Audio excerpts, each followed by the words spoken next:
Hello and welcome to yet another edition of the Yankees Suck podcast, brought to you by Poppy and Pat. We're back, baby.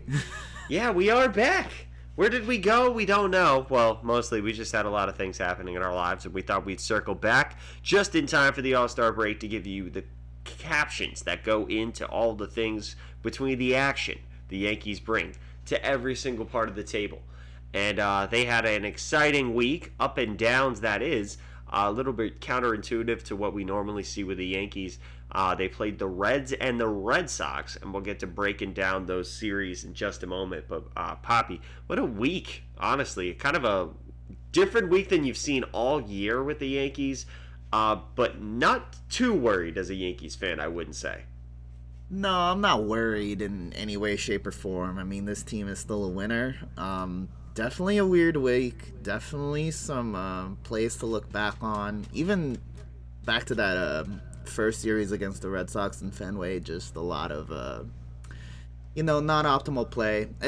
I feel like it had to come to this point eventually, that we were going to lose some winnable games. We were getting away with winning everything, winning all the close ones, clutching it out in the ninth, and that's just not realistic. So, a little back down to earth right now, but it's kind of a good week to examine the team as far as trading possibilities go and seeing what the weak spots are and how they can improve, because if they can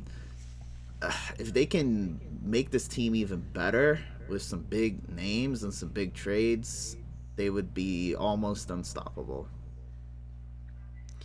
Yeah, definitely. We'll have to talk about some of those big moves possibly later in the podcast. But speaking of ninth inning collapses, let's just get right to it. The beginning of the Red Series with the Yankees started off very weird, but also it started off just as everyone kind of thought.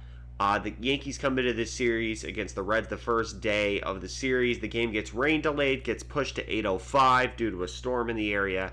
And it's Gerrit Cole getting the ball in the first game against the worst team in all of baseball, the Cincinnati Reds.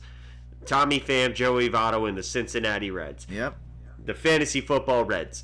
Anyway, they're all there, right, at this game, and the Yankees get to it right from the beginning. 3 batters up, 3 batters with base hits, and it's already 2-0 after a double from Torres.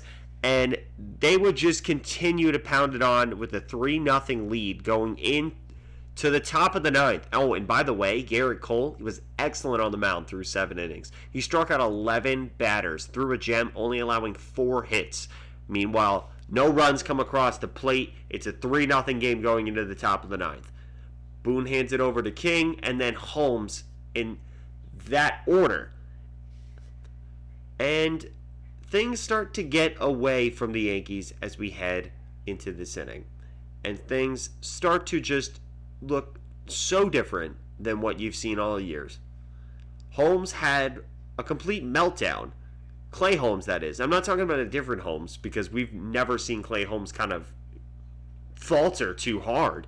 But this inning was just an absolute shitfest for him. Not locating his pitches well at all. He walked Tommy Pham, and then hitting Stevenson to load the bases. Naquin then will hit a grounder just off the glove of Connor Falefa, which scores a run, and another hit by pitch from Holmes makes it a 1-run game. With the bases loaded still, by the way, and there's no one out, so 0 outs. Jesus Christ.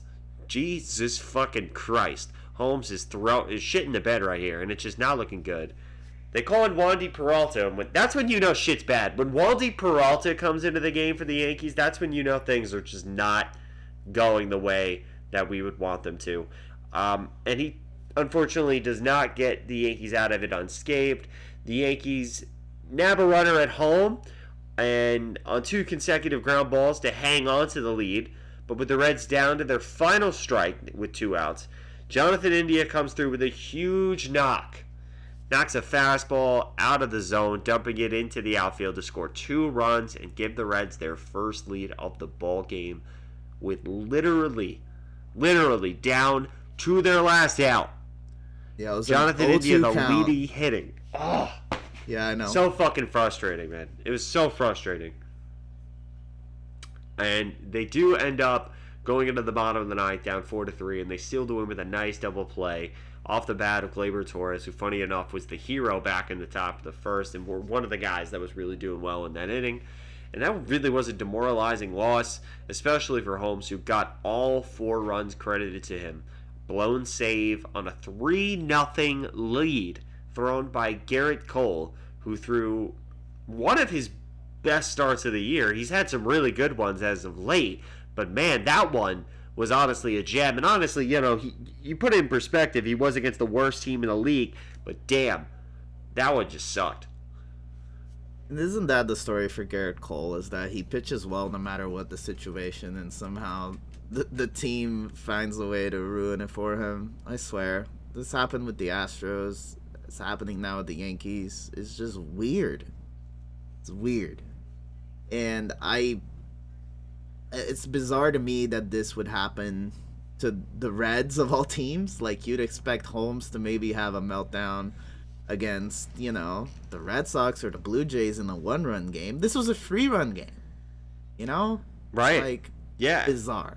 And another thing to note, Aaron Judge was not in the lineup that night, and Aaron Boone cited the fact that he just wanted to catch some get Aaron some extra off time, let him get some rest as they were going into the All-Star break. And I can appreciate that. And I mean, it's a 3-0 ball game at that point, so Aaron Boone in the bottom of the ninth is probably just scrambling in his book, trying to think like, what the fuck just happened? We were about to win this fucking game. We had 2 outs, and even with the bullshit that happened with Clay Holmes, we were about to escape the danger of it, but they weren't able to get it done, and the save was not picked up by Clay Holmes. It ends up being a blown save for him. The Yankees lose 4-3 in the opening game of the series, and yeah, it was the worst team in baseball, just coming into New York and picking up a big comeback win against the team that's been known for their comebacks this year. So that was really weird for all Yankee fans involved. And the next day for the Yankees had Severino on the mound, and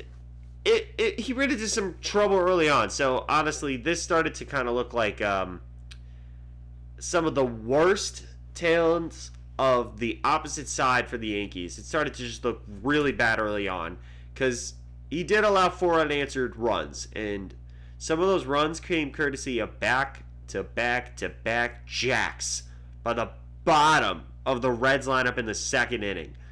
It was Farmer, Mike Moustakas, and Fairchild, who all got solo shots, and Fairchild also got his first home run on only his 3rd career hit. So Severino is looking like shit. That's not good. Yeah, they say home runs aren't contagious. Yeah, right. In Yankee Stadium, clearly they are. And I mean, the back-to-back-to-back jacks, it's honestly an achievement in itself. But wow, that just really sucked for the Yankees early on. The Yankees get a couple runs back, though, as with Gallo and DJ on base, the clutch Anthony Rizzo comes up to bat. He punches a routine ground ball to the right side, and it's botched by India, allowing a run to come home on the error. Torres comes through with a line drive to the plate. To plate another. Let me learn how to speak English here. And after a walk to Donaldson, and the bases were loaded with 2 outs for Isaac Kiner-Falefa, IKF comes up big time. One of the best hits of the year. He gets over a fastball and shoots a double right into the gap to clear the bases and give the Yankees a 5-4 lead, encompassing basically what the Reds did the night before with a big comeback there for the Yankees. But the game wasn't fucking done there, because why would it be? Why would it be? Why would that be? Because that would have been a really cool fucking story, right? That would have been it right there for you folks, right there at home. Like, oh yeah, the Yankees come right back and clap right back at the worst team in baseball. Nope, but Severino ends up leaving this game early with a shoulder injury, so, oh, Jesus Christ. We're all thinking at home, like, we're just going to have some more of the same problems continuing on. Luckily, at the Yankees at the time, it's just a low-grade strain, but it does force Boone to go to the bullpen, and that was also a problem. And J.P. Sears comes in the 5th, and he's been pretty decent in some of his appearances for J.P. Sears. I've liked his work so far, and unfortunately, though, Jonathan India continued to do more of the stunningness that he had all series. He got a line drive double to lead off the inning. The powerful Joey Votto will then come up, and he hits a double to tie the game, so 5-5. And a sacrifice fly would put the Reds back on top by 1 run, 6-5 then. Yankees offense goes down quietly in 3 consecutive innings. But the signs of life come back in the 8th inning as Giancarlo goes yardo. Dude literally comes up big in some of these moments. He got an oppo shot to the right field porch to tie the game. Now, Holmes comes in for the 9th. And despite a few base runners, yeah, honestly, and you're what the fuck? Why are we saying "uh-oh" next to Holmes' name? That's a fucking crazy one. The all-star closer for the Yankees gets a few base runners, works around a tough part of the Reds lineup to keep things tied. King is equally effective in the 10th, keeps this game where it needs to be, and in the bottom of the inning, in the most unlikely of circumstances, the rookie Alexis Diaz comes on to pitch for the Reds, and after striking out Judge, he threw a wild pitch to Stanton, which allows the ghost runner LeMahieu to advance to 3rd. And on the very next pitch, he twirls another slider in the dirt, and it gets past the catcher, and DJ actually can just trot home to score on one of the more kind of melodramatic walk-offs of the year, as you would say. Thank you, Manfred, for that one. We really appreciate that. The ghost runner comes up big in the bottom of the 10th, and the Yankees do not end up having to swallow their own feet after 2 straight losses to the Reds. They actually do end up splitting the series at this point. Yeah, I could do nothing but laugh when I watch that. I mean, what are you gonna do? Props to DJ too, because he was like hustling down the line the whole time, but that ball was way past the catcher. It was hilarious. I feel like people really dislike when this happens, when like the ghost runner scores the winning run because some bullshit happened. Like, so, often it's just like 2 ground balls or a ground ball and a sac fly or something, but they often feel like the team didn't earn it, and I definitely felt like the Yankees did not earn this win, which is bizarre because the game before it definitely did, and Clay Holmes just shat the bed for really the first time this year that it's happened. So I guess it all evens out at the end. Yeah, a win's a win at the end of the day, but definitely felt like an unearned win for the circumstance that had, with the fact that we didn't even put that runner on. It does come around to score, so that does feel a little bit weird. But it's also the fact that the Yankees did come back to life in that game, down 4-0. Obviously, IKF has that big hit to give the Yankees a 5-4 lead, but then they lose it again. It's like, shit, we lost this game twice. And we just got the baseball gods to come up big for us and give us a victory that way. But it still sucks at the end of the day as a Yankee fan to look at yourself in the mirror and go, that was kind of a clown-ass victory when you think about it. Yeah. Because that was the worst team in baseball, and for us to basically skim by the edge of our teeth to come through. Yeah, it's nice to get the victory. It does count in the win column. We'll take it. We're 60-plus on the year, but still just a weird one to be had. And the good battles just kept on going in this series. The next night was just another continuation of that kind of back and forth nature. We had Nestor Cortez versus Luis Castillo, and this was also an audition for some Yankee fans, as a lot of people think that coming into the trade deadline, Luis Castillo might be an option for the Yankees, but there's also a talk of whether or not that would work out due to the fact that Castillo does have longer hair. He does also have,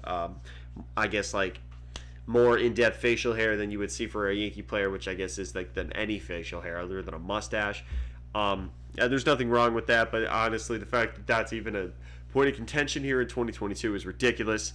But nevertheless, he did a really good job in Yankee Stadium, so you will give him that. But they both are having career years here in 2022, and both pitchers went 7 innings. And they only allowed 6 hits between them, both doing a really good job, and only allowed 1 run. So you got what you paid for in that sense between these two. The Reds scored on a sac fly in the 5th, where Carpenter, who is not used to playing in the outfield, hesitated on the throw and allowed the runner to easily come home. Matt Carpenter obviously was the late signing for the Yankees that's really shown that left-handed power. The Yankees scored on a Stanton groundout that was bobbled by India, and that was a little bit of karma the Yankees thought maybe against Jonathan India, after he struck lightning twice in the Bronx 2 nights in a row. And after a big double by Rizzo in the 6th, it broke up a no-hitter, and it moved Aaron Judge to third. So that was a big hit for Anthony Rizzo too, because with the fact they already been no hit this year, it was just such a weird series in itself, and the fact that this is how this game started, and then all of a sudden it kind of flips like a freaking coin, and all hell breaks loose after both starters leave the game. The Yankees ended up having a very depleted bullpen in the game, which is a weird narrative for the Yankees in itself, because the bullpen has been the strength for this team all year. Despite it's really been the encompassing fact that the Yankees pitching has been absolutely dominant, and the fact that they're showing weakness at certain points has really been concerning. But they did bring in the Weisiger in the 8th, hoping for a 6-out hold. India and Drury do get big singles to lead off the inning, and then Votto does his thing. He gets a fastball down and out of the zone and punches into the left field, scores a run. Stevenson moves the runners over with a ground out, and then Farmer comes up with a big 2-out knock. A soft line drive in the hole that scores 2 and gives the Reds a nice cushion late in the game. Hold your horses, though. We're in the fucking Bronx, because we know the Yankees love their big comebacks. And this is the worst team in fucking baseball. The Cincinnati Reds have guys fighting in the outfield during practices because it's illegal to keep players in fantasy football on injury reserve. We're not going to let this shit go down. Or are we? But Judge leads off the bottom of the inning with a bomb. He blasts one into the home bullpen and center, and it cuts the lead to 2. Rizzo and Stanton go down quietly, but Matt Carpenter coaxes a walk from the pitcher Hoffman. And that brings up Torres. And Torres has been clutch almighty this year. And he came up big again. All over a high fastball and smokes it to right field to tie the game. The Reds closer Strickland is called on to stop this bleeding. Game is now tied. What the hell is happening? And he loads the bases with 2 walks and a hit by pitch. He does strand them with a strikeout of DJ, and with a quiet 9th inning, the game moves on to extras. And this is like, you thought the game was fucking crazy? It gets even more crazier than that. We're still playing the worst team in the fucking league, by the way, and that's why I feel like I've said that so many times, but it's so evident that I don't think the Yankees knew that coming into this series, and then the way that the Reds played, it was honestly a little bit of an inspiring point. But it's also a very disconcerting point for some points for the Yankees. But you also might think that maybe they took their, pedal off the gas, so to speak, knowing that they're playing, again, that worst team in baseball. And Abreu is the pitcher for the Yankees in the 10th inning. And he gives up the lead on back-to-back doubles. Votto and Stevenson come up big. Base hit from Solano makes it a 3-run game. And honestly, you're like, fuck. The depleted Yankees bullpen shows its weakness, and in the middle of the lineup just started to show up big for the Reds. You're like, damn, okay, all right, we're not worthy, I guess, today. I don't know why, but whatever the fuck, I guess. And then, the Yankees do what they intend to do. They're down by 3. Fuck it, we're going to try here in the bottom of the 10th. And Carpenter led off the inning and does what he does best. He drops the head on a slider and destroys this fucking thing. He sends it into the seats and cuts the lead to 1. That was huge. Gallo gets himself a walk. Gallo did something in a big moment. I forgot about that fucking walk. I forgot that Gallo did something. That's interesting. Just reading that note right now is just hilarious to think about that Gallo did anything in this round. And it's not even that he had a homer today, bro. Don't hate too much. I know. It's like, yeah. But it was a 13-2 game. I feel like, know. Jesus. Anyway, we'll get to that later in the podcast. I didn't mean to spoil it for anyone who hasn't been paying attention to the Yankees. But, and then DJ LeMahieu comes up, and he's always dangerous. He hits a solid line drive, but it's right at the center fielder Senzel. And he puts it away to end the ball game and hands the series to the Reds in the Bronx. What the fuck? Why did I just say that sentence out loud? When I thought we were coming to the series, I thought if we lose one game, it's not the end of the world, right? But to lose the series would be kind of devastating. And the fact is that I really think that the Yankees, in a sense, morally, walking out of that series, I feel like they got swept. Because they really should have lost that second game, too.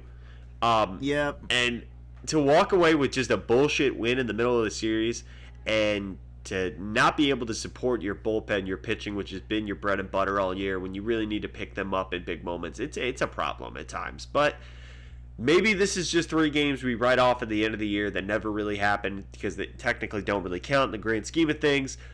But it also could be a warning sign for things to come. Maybe we'll look back on this later in September. Who knows? I think that if they get close to the win record and they don't get it, people might look back on this series for sure. Oh yeah. So it was a crazy series. I definitely agree with your comment that mentally it feels like we got swept, that we did not play to our expectations at all, and especially on the pitching side with the Holmes and just Severino getting hurt and not getting the back-to-back-to-back jacks. It's just like very demoralizing for a ball club, and I'm just kind of happy that this wasn't the last series before the All-Star break, because we do have some highlights to talk about from the Red Sox series, and we're going to get right into it. The first game was Montgomery on the bump, and he's been having kind of a weird stretch lately where he's been getting hit around, he's getting some runs scored on him, he's not having as much fun as he was before, that's for sure. And this is kind of the Montgomery we expected to see a little bit more. Just getting hit around a bit more.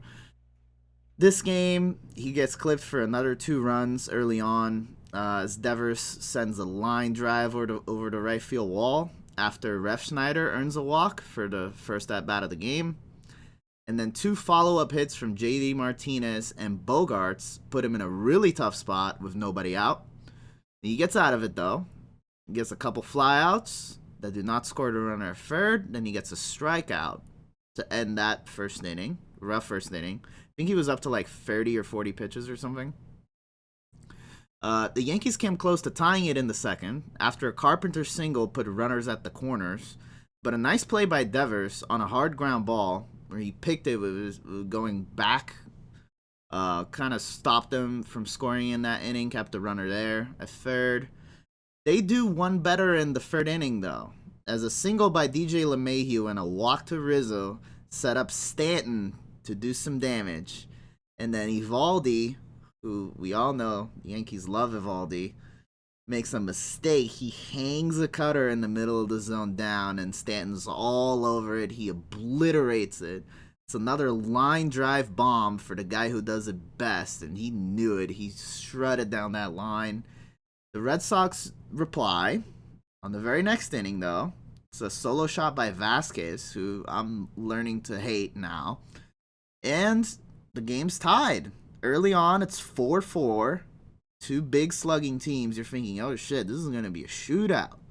What's going on, right? None of the starters doing well here. Well, Montgomery did settle in a bit. He ended up going 6 full innings with 6 hits, only 1 walk. Didn't really allow much damage after that. Boone calls on Chapman to throw the 7th inning, and I was all like, oh my god, Chapman in a close game? Is it really time? And then Bobby Dalbec says, hello, goodbye. He destroys a slider. AOL Messenger. Yeah, no, seriously. And it's funny because Bobby Dalbec, he's the first baseman. He's been struggling. He's been down this whole year. First base is a big hole for the Red Sox, and it just seemed like, moments come to these guys, and they either step up or they don't, and he stepped up in that one. He got a slider, hang in, destroyed it, left field seats. Now it's a 5-4 lead for the Red Sox. And it's just a classic Chapman. He can't throw the fastball on the first 2 pitches, so he hangs a slider, and then, that's just what happens, I guess. Garrett Whitlock actually did really well this game. He throws 2 perfect frames, hands it off to the closer Tanner Houck in the 9th. But we all know this Yankees team loves to come back big late, and it's the man we've been talking about, Gleyber Torres. He starts the inning off of a solid single, and now it's Carpenter up. And with him up, the ump expands the zone a little bit. He was already doing this with Judge earlier in the game because Judge is everybody's, like every umpire's favorite victim, but he called a pitch on Carpenter that should have never been called. It was a backdoor slider that never got there, and Boone was just pissed. He came out screaming out of the dugout. Chews out the ump really hard. Lots of pointing at the outfield, pointing at the plate, bunch of screaming. There was this great replay they showed on the Yes Network. He like took the gum out of his mouth and threw it away. Gotta love that. He was not happy. And we all know, that there's several reasons why managers do this. One of them is to slow the game down. The other one is to fire up his team. And I think that he definitely succeeded in at least throwing Houck off a little bit, because started getting a little crazy after this. Carpenter got hit by a pitch, so now the tying runs in scoring position. And then IKF is asked to lay down a bunt because there's no outs. They're trying to push runners in the scoring position. He does lay down the bunt, but it goes right back to Houck. And Houck's like, okay, I got the play at third. I'm going to throw it to Devers.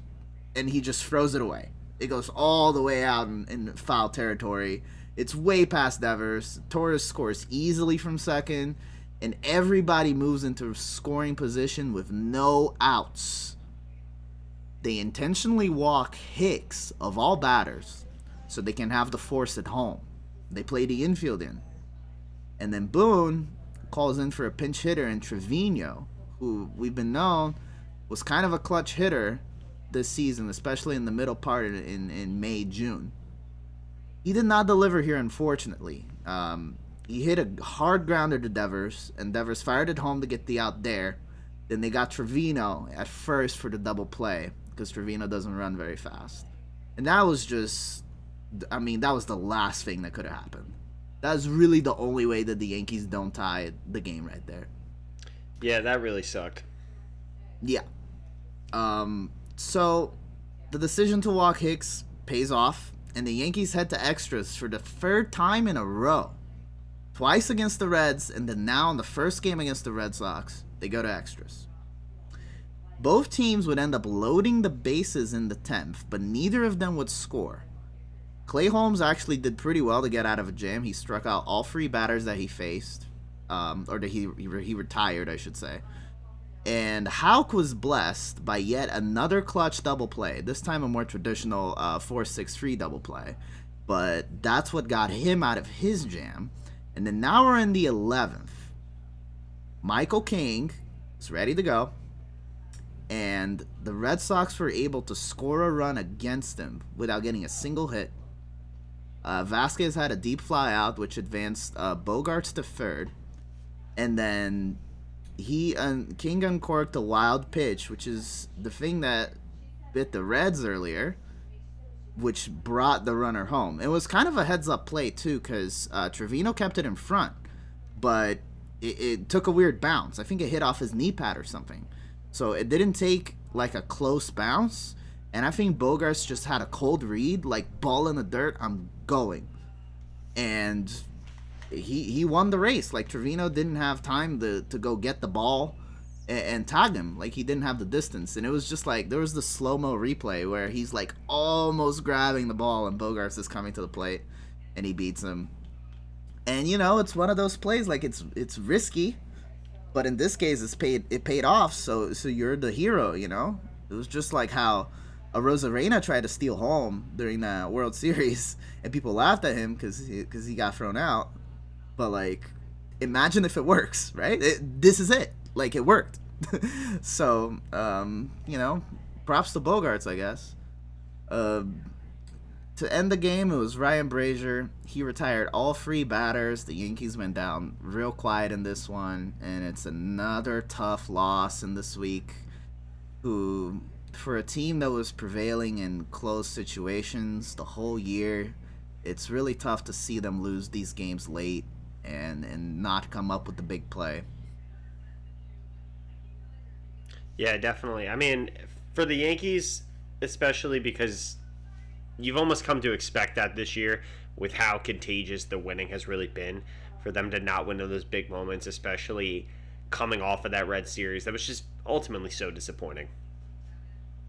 Yeah, I agree. But, it seems like brought some of that fire back as of late.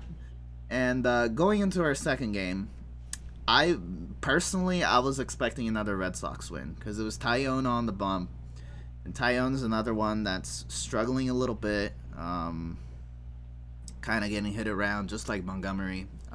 Starting to show a few cracks, as far as starting pitching for the Yanks. You have like two really solid guys in Cole and Cortez, and then the rest of them are starting to maybe come back down to earth or down to the level that we expected them to be. Well, he shut me up because Tyone gave up only 2 hits through 6. And he didn't strike out a lot of guys, but he had a lot of great soft contact, clearly pitching in the zone, pitching well in the zone on the corners. Only run he allowed was on the first pitch he threw to Devers. It was a hanging curveball, give me over curveball 0-0, and Devers was all over it. He blasted it, solo shot in the first inning. And it's funny to me that the Red Sox started scoring in this one because I think the Yankees looked at that and took that a little personal because, it's not fun to lose that many games in a row. Nope. So they saw that happen and they were like, nah, this is not happening right now. We're going to get back to them. And it was Pivetta on the bump for the Red Sox. Pivetta's been having an average year. But, this is the Yankees lineup. So they start off hard. It's a single by Judge. It's a double by Rizzo.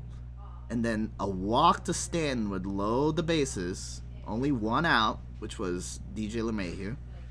Donaldson grounds a ball to Devers. So he gets thrown out at first. But he does score Judge from third to tie the game. And then who comes up with the big swing early in the game? It's Matt Carpenter. Also on a hanging curveball, just like Devers. And that one was even more beautiful. That was just a unload, I feel like Matt Carpenter, he swings the bat like he's trying to chop wood. He just doesn't care. And he got all of that one. That was a big swing, gives the Yankees an early 4-1 lead. Pivetta kept the Yankees at bay for a little bit, but we all knew it was kind of a matter of time before they got to him again. And Judge opens up the top of the 5th with classic vintage Judge moment. It's a full count. He gets a breaking ball. He knows it's a breaking ball. He doesn't even try to do too much with it, but he hits it just right.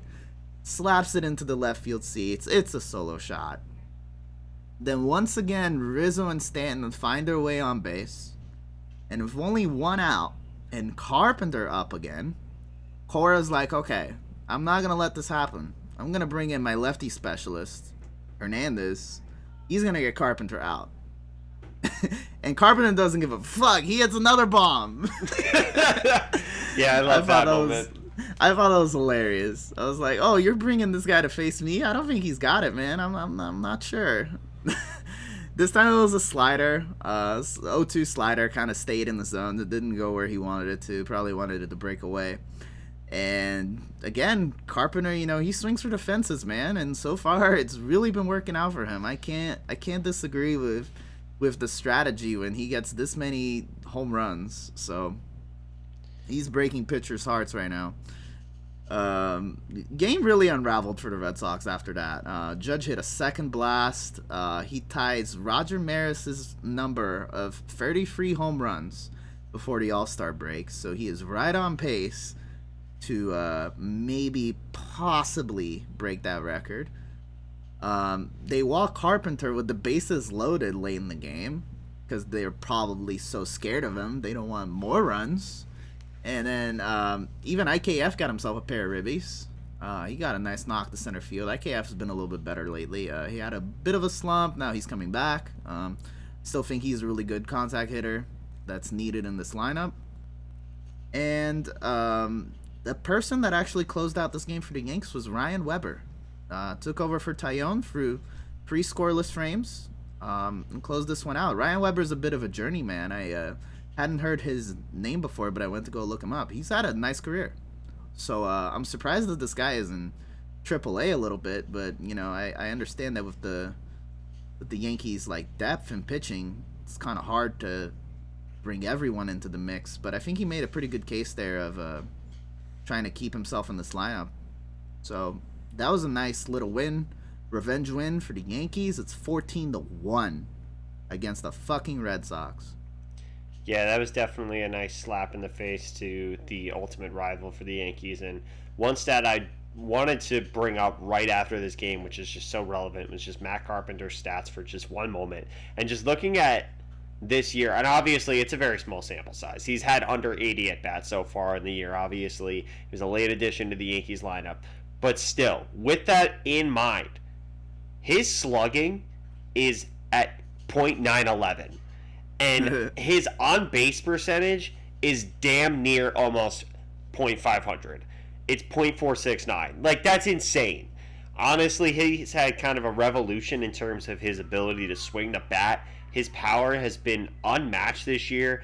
He's approaching career high numbers in terms of his, high numbers in terms of just season totals. He already has 13 dingers in 80 at-bats.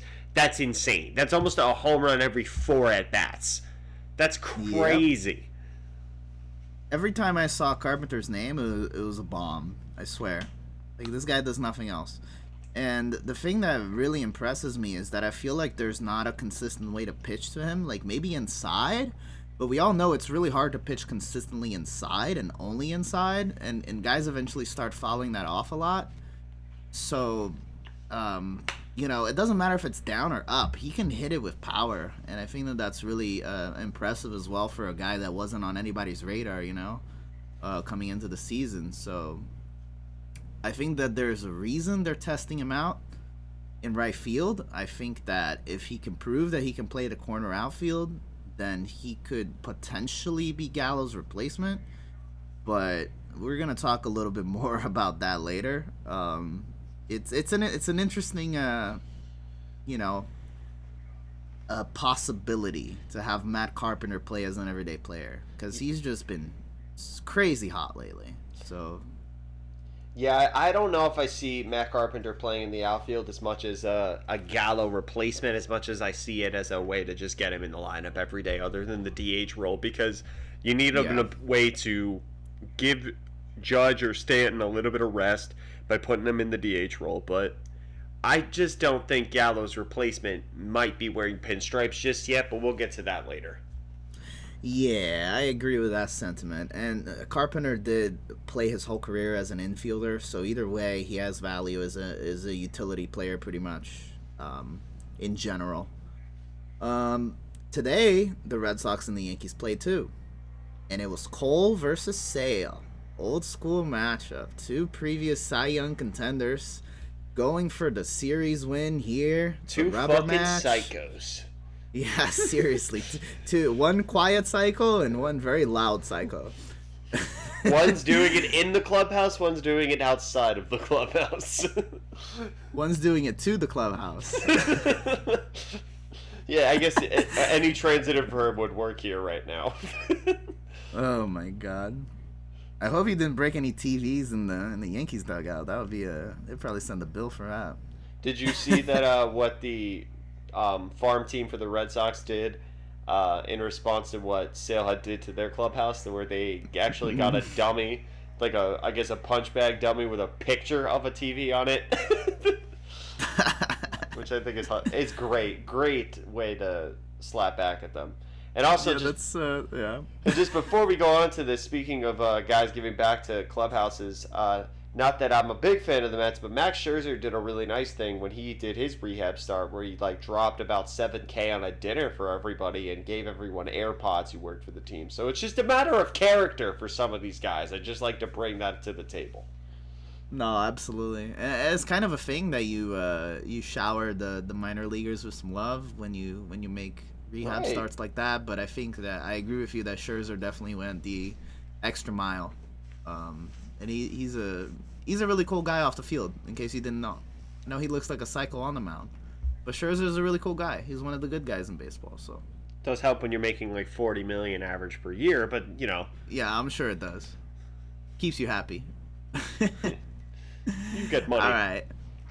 Listen, the Yankees starting off hot again. Okay, first inning runs. It's been a thing this whole year.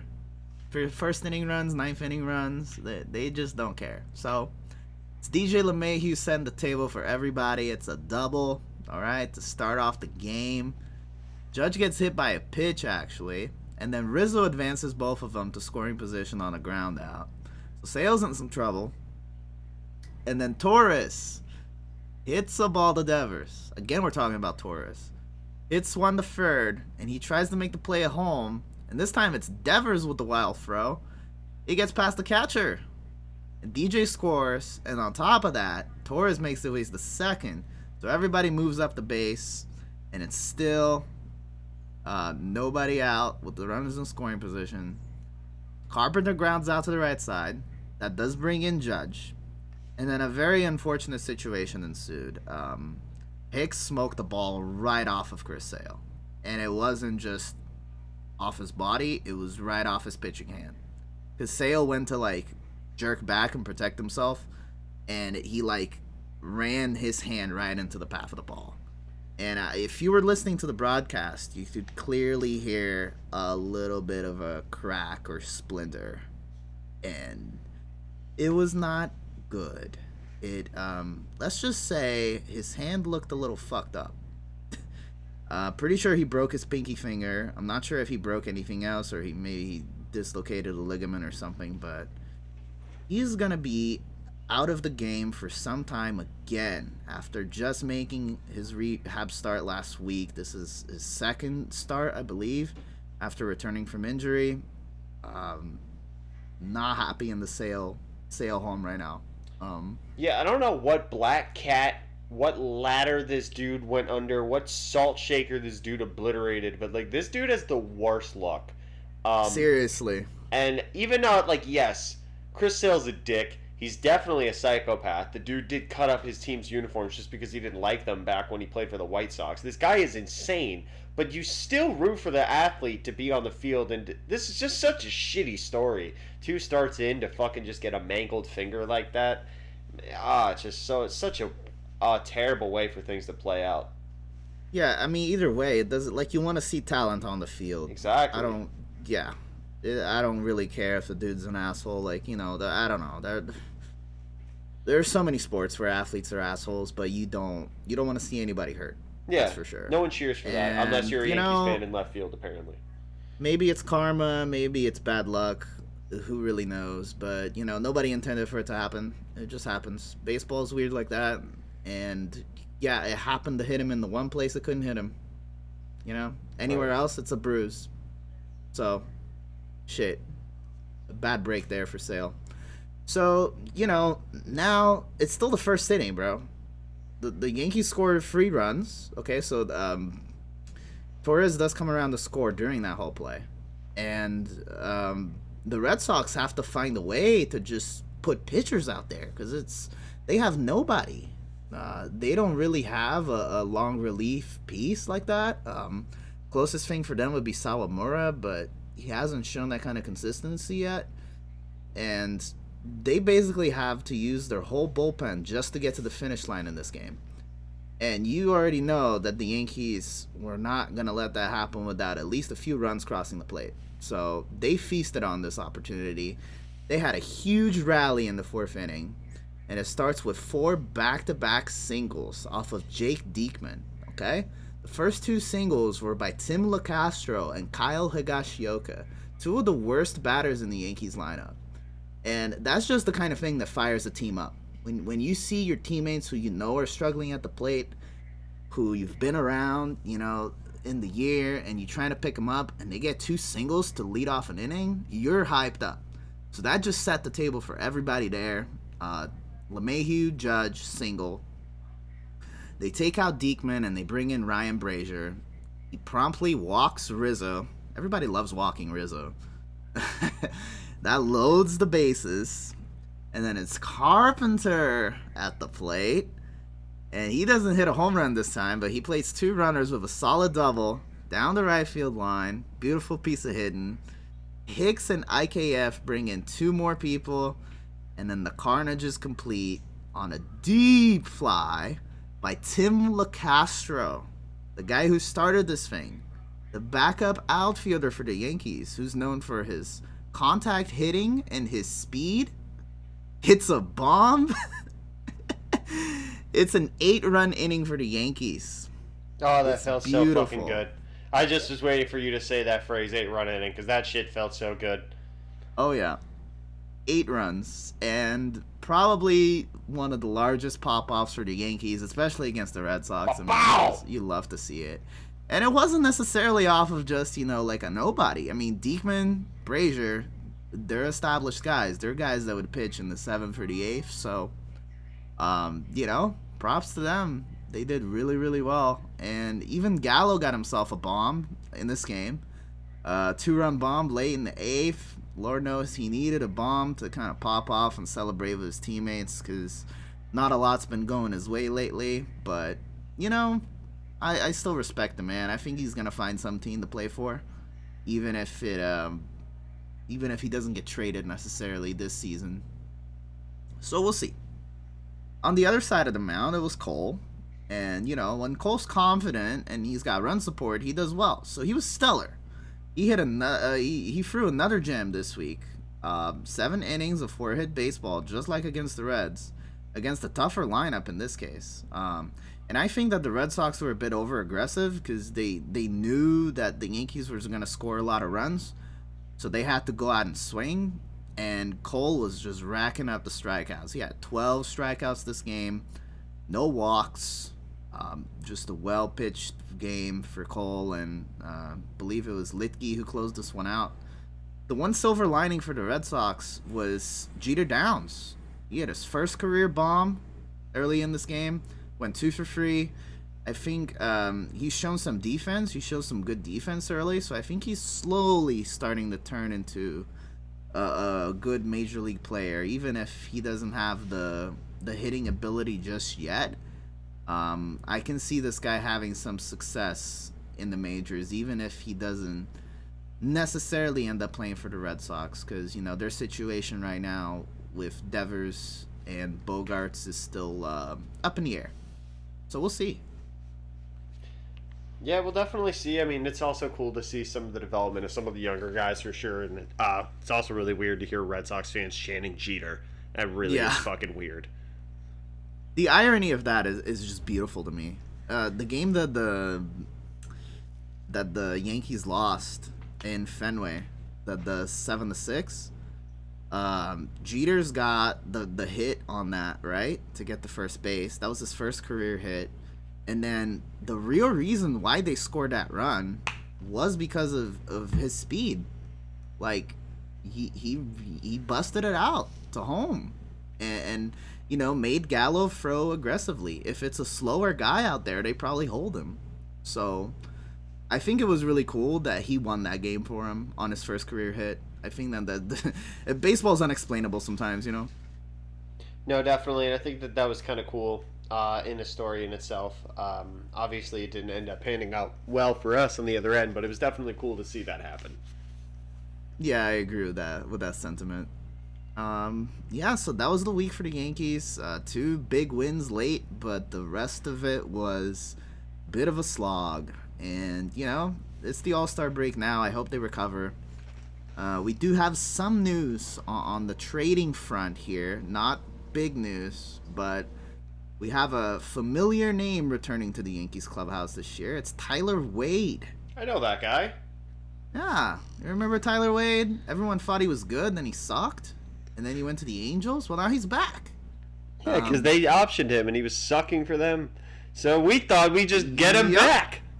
Well, they did something like that with Matt Carpenter, so I'm not judging it just yet. No, I don't view it as a bad move for the Yankees at all either. So honestly, if another man's trash is another man's treasure, the Yankees have certainly learned that with Marwin Gonzalez, Matt Carpenter, and hopefully now Tyler Wade. Tyler Wade adds to the speed element the Yankees have been trying to encompass this year. So if he does come up late in the year, that'll definitely be valuable for us. He's also a solid infield pick, which gives us a little bit more of, security in that sense, coming off the bench with that. So, we got Gonzalez and Carpenter and LeCastro currently sitting on the bench. And, all those guys are, two out of the three of them are pretty much utility guys, and Carpenter's starting to become kind of that utility player. So we'll see whether or not Tyler Wade really has a role with this clubhouse. But nevertheless, it's a depth pickup for the Yankees, and it doesn't hurt them because really, what are they going to have to give up to get Tyler Wade? Maybe a basic prospect package, and I don't view that really being a problem for the Yankees. Yeah, it's just a player to be named later, and it's not going to be anything. I mean, can't imagine it's a much anything considering he was getting optioned and the fact that the Angels didn't value him pretty high anyway. So if the Yankees can turn around and, low risk potential for high reward, I think that for the Yankees it's a good move. And the fact that this team has always had depth is something that has really been their strong set. So the fact that they're continuously doing that by making the right moves, and hopefully they make a couple more moves here at the trade deadline, but that was definitely in the right direction if you are sitting here as a Yankee fan. Yeah, I definitely read this as kind of a move where maybe someone gets hurt, and Tyler Wade is that step in to be a utility player, or potentially to have him as more of a pinch runner / defensive replacement. In a postseason kind of situation. He's definitely on that roster. Yeah, he's definitely in there. So that's the way I read him right now. He's not going to be a big piece. He's going to be a small piece. That's fine. Side pieces are still important. You guys heard it here first. Side pieces? Oh, shit. I don't know. Maybe I got to call Jackie after this, but regardless. Oh, shit. No, I wouldn't do that, but, I can't do that to my brother from another mother. But yeah, no, I mean, I really think that the Yankees are making the right moves at the deadline. And speaking of moves at the deadline, they definitely might have to do something to replace Joey Gallo. There's just been such a fucking shitstorm with him. Well, there's a perfect candidate on the market right now. Did you not hear? This guy, what's his name? Juan, what's his name? I forgot. Soto? Is that right? Yeah, Juan Soto. Every time that he takes a pitch, he grimaces at the pitcher and stomps his feet. Which I still think is one of the fucking cooler things that anyone does when they swing the bat. But, a big replacement in the name of Juan Soto, a power bat out of the likelihood of the NL East. The Washington Nationals product refused to sign a 15-year, $444 million contract, which, by the way, comes out to an average value just short of $30 million per year. And that man said no.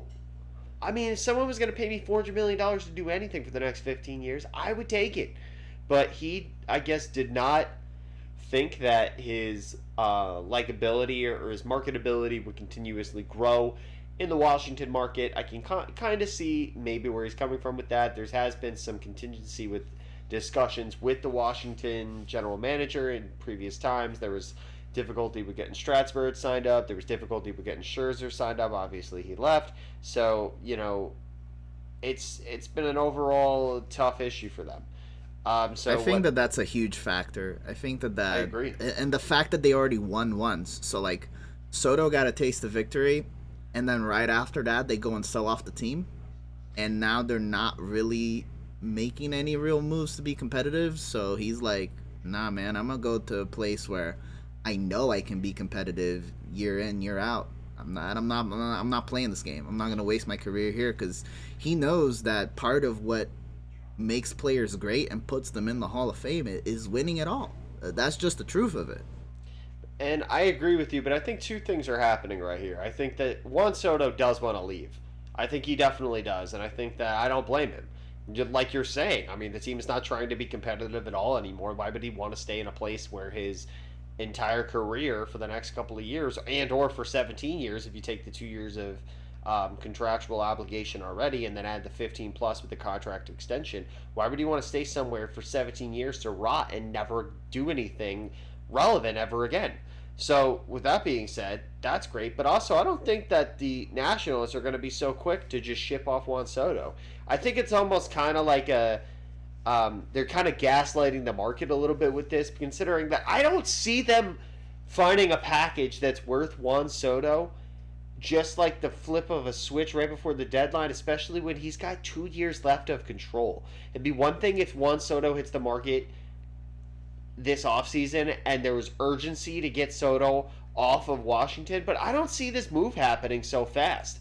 But I do think that Juan Soto wants to leave, and the team is making it abundantly known that they're willing to make a deal, but I don't see it happening so quickly. Yeah, I agree with that read. I think even if it was just 1 year of control, then that would be. It's so different. Yeah, it's very different. I mean, as a free agent, you're trading him, but even with 1 year, you could see a realistic package. With 2 years, and the fact that this all came out of the blue almost, it would take something crazy. I mean, I think in the case of the Yankees, Volpe and Dominguez are both gone. Like, it would take a crazy package. It's not just. There's no way the Yankees farm system stays what it is if they go after Soto. Both their top prospects who started in the futures game are both going to play for Washington if that's the case. Any type of bullpen pitcher that's been worthwhile is going to play for Washington because there's no way that the Nationals don't take a deal that sets them in the right direction for giving up Juan Soto. This dude is arguably one of the top 5 outfielders in the game. And then you want to just trade him with 2 years of control? There's no way. I really want to see him in pinstripes. It'd be really fun to see Juan Soto play for the Yankees. And can you imagine that outfield for a hot minute? Judge in center, Soto in right, and Stanton in left? Like, that's insane when you look at it on paper. Yeah, it's insane. And it would be a hella fun time. But what do the Yankees have to give up to do this? Are the Nationals really serious? And really, the 2 years of control play such a big part in this. Because even with Joey Gallo, when we picked him up with 1 year of control, that was a big part of the deal. Although it didn't amount for shit because Joey Gallo has hit 149 this year so far. Yeah. But at the time, that was a big part of the deal. That Joey Gallo wasn't just hitting the market and then go right back to Texas. Kind of like what Aroldis Chapman did to the Cubs after he won the World Series in 2016. It's the same type of thing. But with Juan Soto, when you trade for that 2 years... 2 years of Juan Soto is worth 10 years of some other guy. So, I mean, I don't know. It's really tough because the part of the way I read this is I think that the Nationals are fishing for a mistake. They're trying to almost trick someone into giving up too much so that they can trade him early. Otherwise, they're going to hang on to him until next year and then dump him next year for a more realistic package. That would be my read. They don't have anybody on payroll right now. They can reach arbitration fine. They're not concerned about that. They're just concerned about getting as much value out of him as possible. And that would mean that, they have to play the market really hard right now because they can still hang on to him and trade him next year. And I also think that the market is in a weird spot right now where people are realizing that big, huge deals don't pay off most of the time, and they don't want to do that. So the number of teams that would take on this kind of risk is small. Yeah, you definitely want to catch a team that's eager to stay in a race. Some people were citing the Mets in this as well, and what would the Mets give up to try to get a Juan Soto? But I almost bring up the argument with that as well as, why the fuck would the Nationals trade Juan Soto within the NL East? So there's a lot of arguments to it. So it almost... I'll say this to Yankees fans that are listening to our podcast here on the Yankees Suck podcast. It makes sense that the Yankees do have the ability to make a Juan Soto trade, and the fact that they have pieces that they could move, but at what cost? How much does it cost? Are they really serious about it? And does it ultimately lead the Yankees to a disadvantage? Because how could they genuinely afford to pay for a Juan Soto, an Aaron Judge, and a Giancarlo Stanton, even in a market where the Yankees can say, fuck it, we are the New York Yankees? But to pay those 3 contracts, That's a No, lot of man. fucking money. I think I definitely am of the opinion that if they do trade for Soto, then they also trade away Judge. You can't pay them both. Judge is a free agent, and on that note, I just don't see that happening because That's exactly Judge why is it the won't best happen. player in baseball right now. Yeah, and Like, they can't trade Judge. They would never, because if they traded Judge, the likability of the franchise would plummet immediately, Yes. even though he's in a contract year, because the fans right now are siding with Judge. But if you bring in Juan Soto with a reasonable package of prospect players, say you throw in Dominguez and Volpe, right, and you throw in another big pitcher, and for some reason the Nationals take this, right, and they say we're gonna do this move. It looks great for the Yankees, but one of them has to go.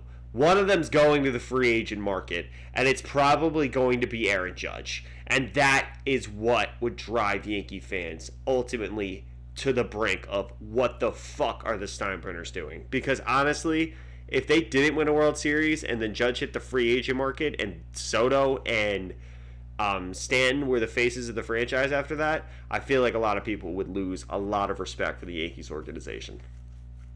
Yeah, I agree with that take. You only have every chance of becoming a villain by doing that. Yeah. People adore Judge in the Bronx. They love him. Love him, love him, love him. I can't say this enough. Like, I see 99 on jerseys more than I see any other number. It's not even close. I mean, he's a very likable personality, of course. There's a dearth of that kind of in the Yankees lineup in the sense of big name players. I feel like a lot of the guys people really like are smaller players, which is hilarious to me. And then there's Judge. So, you know, I just don't see it. I don't see it. I think if there's two teams that would even feasibly do this, like right now, maybe the Red Sox, but I don't know what the Red Sox farm system looks like. I don't even know if they can afford Soto. My impression would be that the answer is no.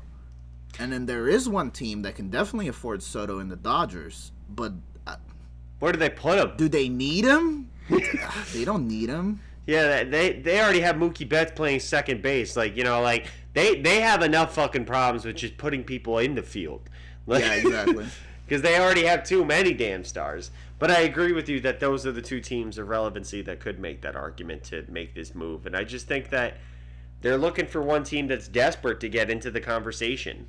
And I don't know any team that has the ability to pay for a Juan Soto with 2 years of control. Like, it just the deal that I would imagine that has to go down is way too much than I can even fathom. So Yeah, I'd like to think it, but I just don't see the it. Astros might be a team, but again, like the Astros don't have a farm system right now. Remember, they got their shit taken away after the cheating scandals, so they haven't had two top picks in however many years now. 3 years, 2 years. So that's another thing. Their shortstop's a rookie. They don't have a farm system. The Giants might, but the Giants are not. I don't read the Giants as necessarily in a win now situation. It's complicated with the Giants too, and I don't think. I just don't see it. The teams that need an outfielder right now are not buying Juan Soto. They're looking for someone else.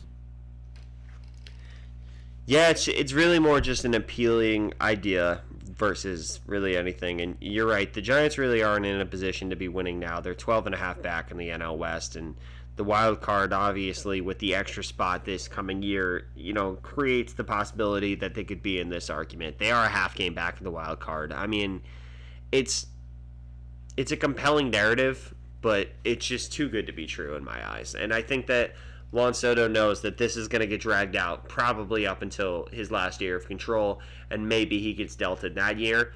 But Yeah. I really don't see this happening before the end of this year's trade deadline. I really don't think that. And if it does happen, I will come out on the show and say that I was full of shit. But I really don't think that Juan Soto is getting moved before the deadline. I'd like to think he's in pinstripes. I'd like to believe that they're going to get him for some sort of realistic price, which Honestly, I think that it takes an arm and a half, and I just don't think that any team should give that up. There is no realistic price at this point. I agree with your take that the Mets might be the one team that really need him and do have the ability to pay for him, and at the same time, it's a really tough trade between division rivals for a team that is already doing really well in their division. They might be a little scared of the Braves, but the Mets are going to make the postseason either way. It's like not the kind of move they would make this year necessarily. The way that I read this and that you read this as well, the Soto doesn't have a place anywhere right now. Again, if he does get traded to someone, then we'll happily eat crow. But I think this is more of a fishing. The Nats are going fishing here. They're not realistically needing to trade him right now for some reason or another. So we'll just have to see. We definitely will, and it'll be interesting to see what goes down on the trade deadline. I think the Yankees will be making some moves, but I just don't think it'll be Juan Soto. Yeah, they need to make a move. And I think that it boils down to outfielder starting pitching. But I don't want to speculate too much. I think we talked about possible trades earlier this year already. So Luis Castillo is one name that gets thrown around. So we'll just have to see. For our last special topic of today, there's kind of an interesting story that came out this week from Clint Frazier. Remember him? He was talking to a reporter, and he revealed the reason behind the celebration that the Yankees had back in 2019. They would flash 4 fingers with the thumb inside the palm whenever they got a hit. And I thought that it was an interesting explanation that he had for this celebration. So this is the quote from him, okay? We had a person in the front office that would walk into, so like in the cafeteria in spring training, we would all eat breakfast in this one area, and it would be like, if you're a Yankees employee that's on the training staff, you're eating there. This guy walked in, and these guys have names, by the way. The people that are making our food, they have names. He never said their names. He would just walk in straight up and just go with the 4 fingers. That was his way of saying that he wanted 4 eggs scrambled. That was it. Nothing else. Just like 4 fingers.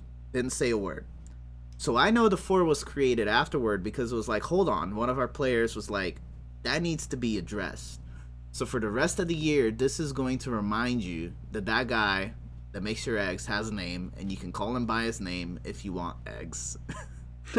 Wow. That is wild. So maybe Clint Frazier does have a heart after all. Yeah. It seems like at least his teammate has a heart.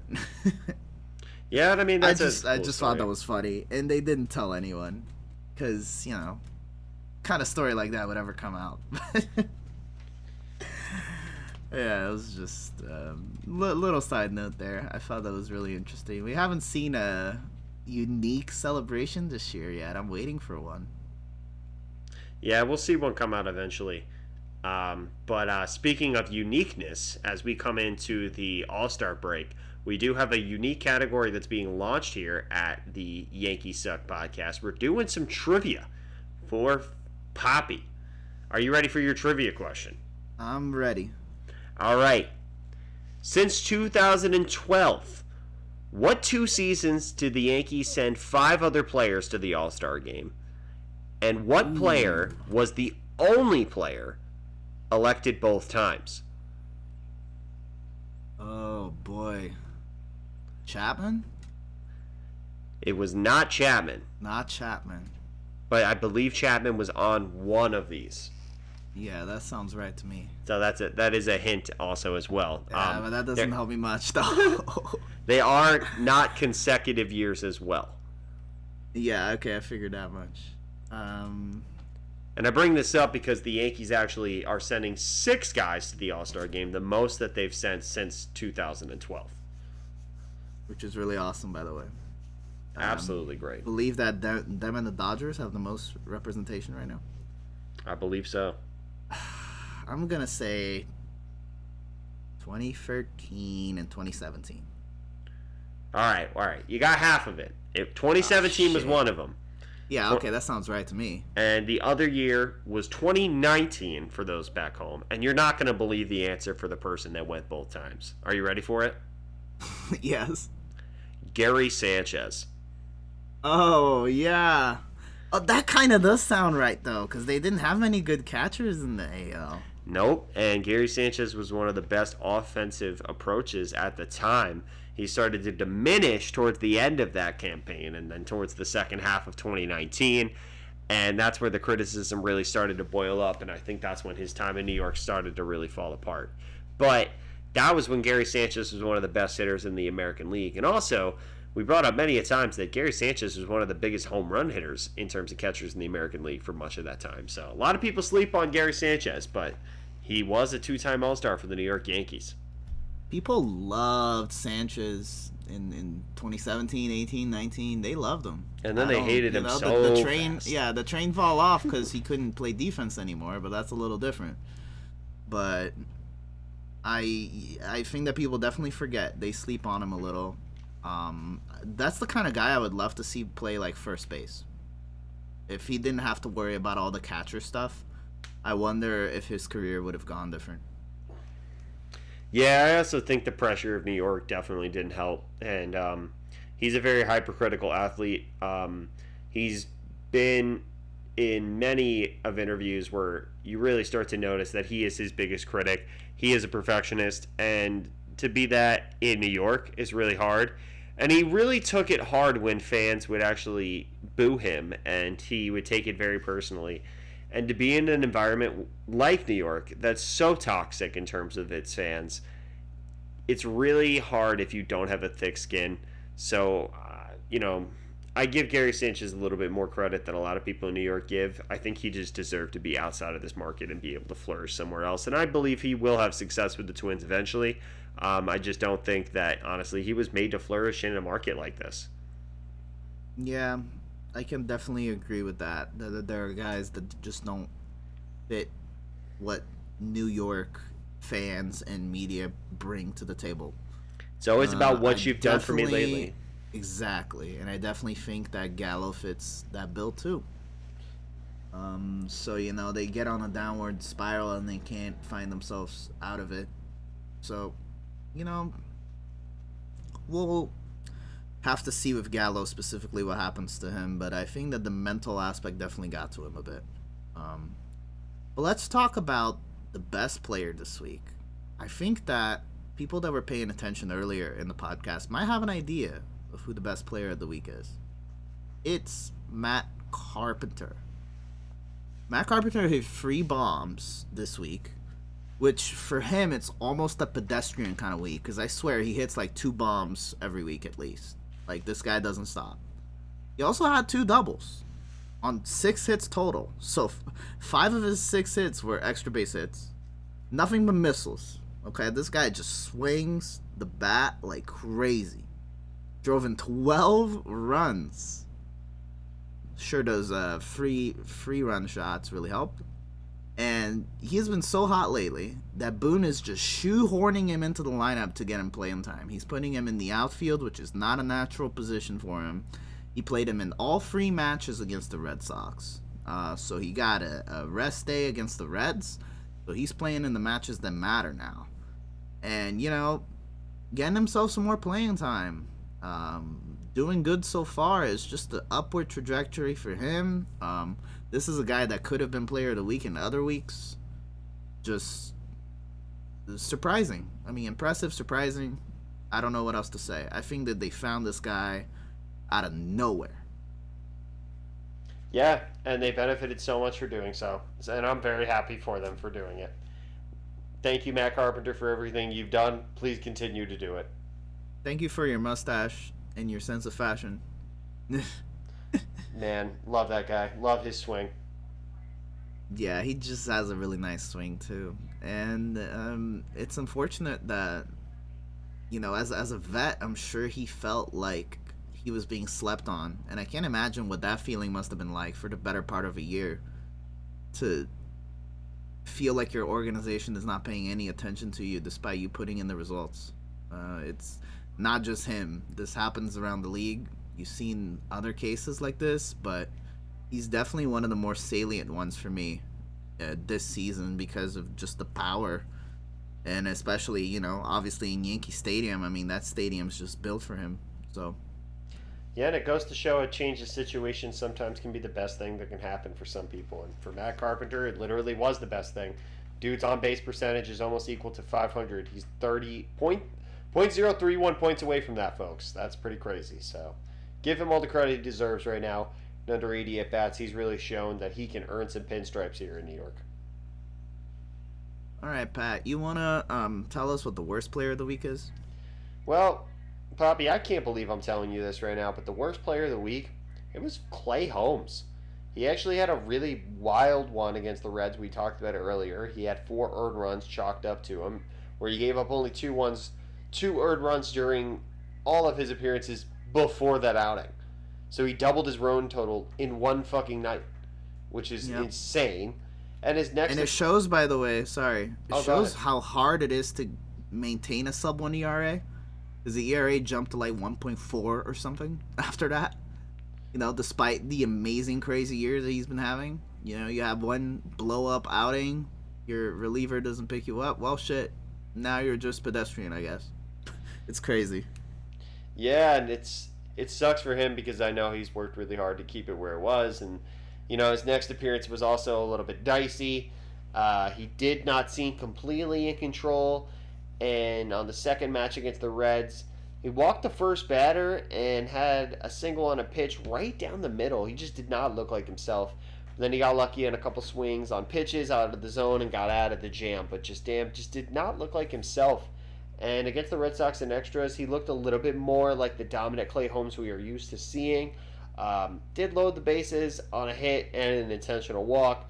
Keep in mind it's the extra inning, so we have the Manfred runner also on base. But he struck out 3 to keep it scoreless, so give him that. And that's a good way to go into the All-Star break, especially for Clay Holmes, another one of those All-Stars going out to L.A. to help represent the New York Yankees. Oh, yeah. He's going to close it out for sure. I can't imagine there's anybody else. Yeah, it'll be interesting to see if they do go in different directions, but I'm excited to see everyone there.